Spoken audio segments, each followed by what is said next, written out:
Halo guys, hari ini saya akan mereview pemain bintang 9 yang saya dapatkan dari event Undian Mania. Dan nanti kita bakal bandingkan kira-kira lebih worth it mana jika dibandingkan dengan pemain bintang 6 yang saya latih secara individu atau bahasa gaulnya dilatih secara militer. So, buat teman-teman yang mungkin belum tahu, yuk pastiin kalian simak video ini sampai selesai. Tapi sebelum lanjut, jangan lupa like dan juga subscribe biar saya terus semangat membahas seputar game Top 11 ke depannya. Oke guys, jadi kebetulan kemarin saya hoki main event Undian Mania dan tumben banget hoki tahunan kita kepake ya guys ya. Jadi kemarin kita tembus sampai level 70. Buat teman-teman yang belum tahu videonya, kalian bisa tonton video saya yang ini setelah kalian nonton review jujur mengenai pemain bintang 9 ini ya guys ya. Nah, selain dapat banyak token dan hadiah lainnya, kemarin kita juga dapat pemain bintang 9 dan saya yakin banyak dari kalian yang ingin mendapatkan pemain seperti ini. Untuk itu hari ini kita bakal review kira-kira sebagus apa sih pemain bintang 9 dengan dua keahlian khusus yang kita dapatkan dari event Undian Mania, dan kenapa pemain seperti ini tidak masuk ke dalam lineup utama tim saya.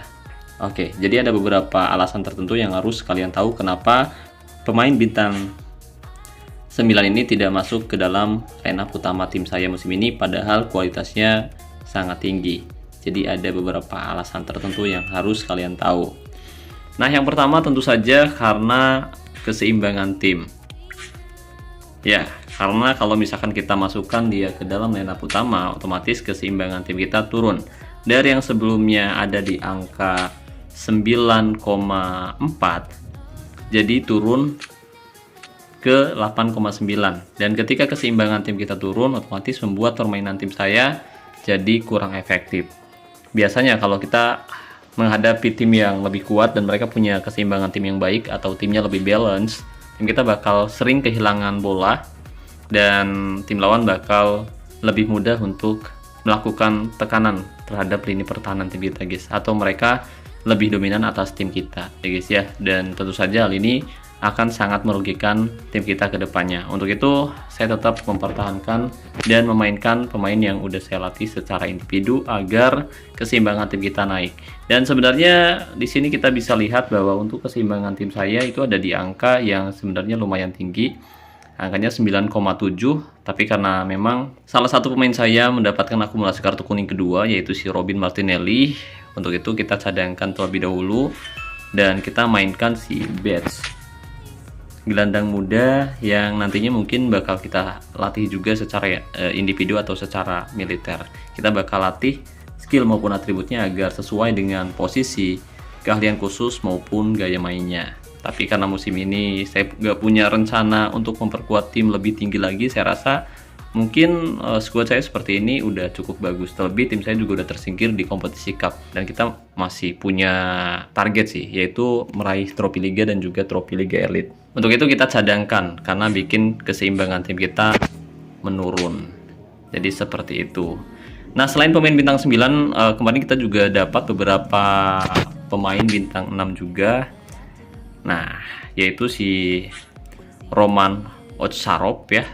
Dia nggak punya gaya main dan tentu saja meskipun kualitasnya lumayan tinggi, ada alasan tertentu kenapa pemain ini tetap berada di bangku cadangan dan tidak masuk lineup utama.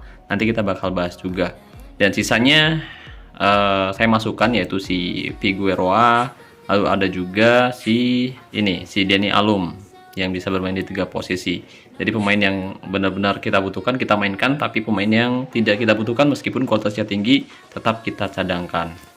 Nah, alasan kedua selain dari keseimbangan tim, ada hal tertentu yang bikin saya tidak menempatkan pemain bintang 9 ini ke lineup utama guys, yaitu skill. Ya, di sini kita bisa perhatikan bahwa untuk kualitas si Yves Mari, striker dengan gaya main target man ini memang cukup tinggi di angka 164. Usianya juga masih muda dan dia punya 2 keahlian khusus, penyerang serbaguna dan juga cetak gol 1 lawan 1. Tapi tetap dia tidak masuk lineup utama. Alasannya karena skill maupun atributnya guys. Di sini kalian bisa perhatikan untuk sekelas pemain bintang 9, kalau misalkan kita latih sendiri secara individu dari kualitas kecil sampai kualitasnya besar, otomatis membuat skill atau atributnya itu tinggi banget. Bahkan saya bisa membuat pemain dengan kualitas bintang 9 punya atribut lebih tinggi lagi daripada pemain seperti ini. Mungkin di atas 240, 250, atau bahkan 300%. Bahkan saya bisa bikin pemain bintang 7 dengan atribut 300%. Nah, ini jauh banget cuy.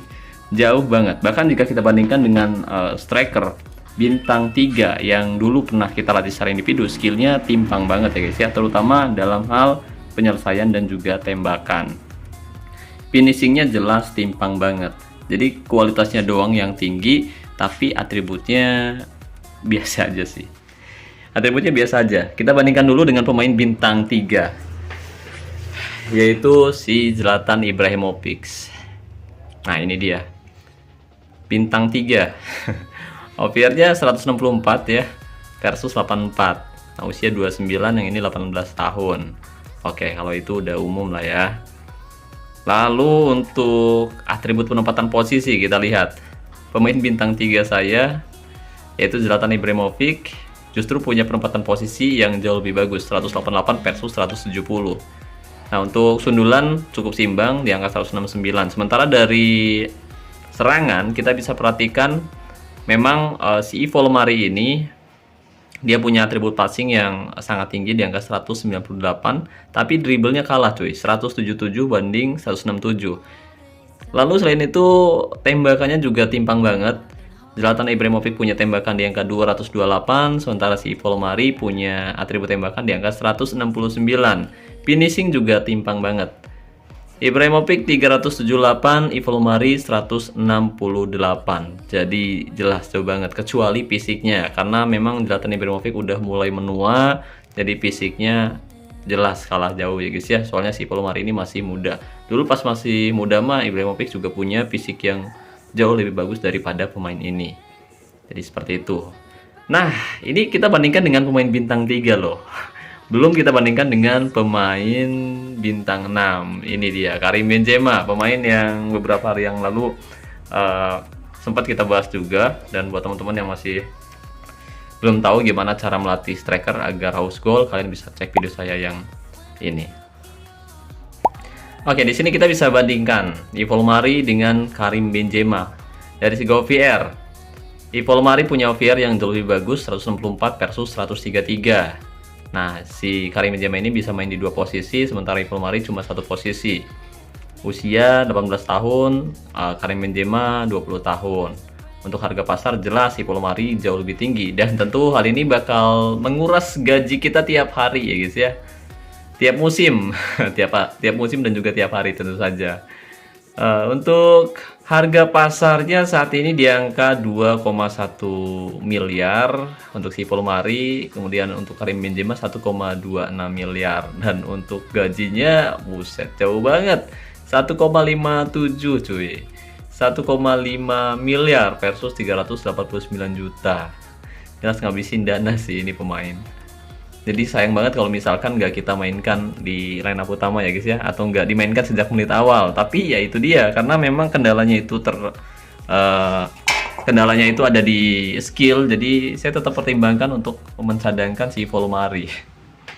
Jadi seperti itu. Nah, dari penempatan posisi aja kita bisa lihat Karim Benzema punya penempatan posisi yang lebih bagus, 183 versus 170. Kemudian dari sundulan cukup seimbang, 169. Dan untuk passing jelas kalah Yves Mari jauh lebih tinggi, 198. Itu jadi atribut kunci untuk penyerang target man yang masih muda ini guys. 198 versus 169. Tapi dari dribble Karim Benzema lebih bagus, 178 banding 167. Nah, dari finishing maupun shooting juga sama cuy. Kita lihat Karim Benzema punya finishing yang jelas tinggi banget untuk sekelas pemain bintang 6. Begitupun dengan shootingnya guys, 236 versus 169. Jadi untuk atribut kuncinya ini si Yves Mari adanya justru di passing, dan untuk si Karim Benzema adanya di shooting dan juga finishing. Itu atribut kunci yang sebenarnya sangat penting untuk seorang striker. Ya, meskipun kita tahu bahwa penyerang target man itu cenderung seorang pemantul ya, tapi dia tetap butuh finishing maupun shooting yang cukup bagus. Itu kenapa pemain bintang 9 ini tidak masuk ke dalam line up utama tim saya, karena finishingnya itu kurang begitu oke. Bahkan kemarin kita udah coba mainkan dia di kompetisi Liga Elite atau Liga Champion. Dia cuma bisa melakukan 1 tembakan ke arah gawang, 1 shoot, 1 on target, dan tidak berbuah gol. Kita udah coba kemarin. Tapi sayangnya memang sangat mengecewakan. Nah, dari kekuatannya sendiri kalah jauh. Karim Benzema punya kekuatan di angka 196 versus 161. Lalu dari kecepatan hampir seimbang ya, 179 banding 175.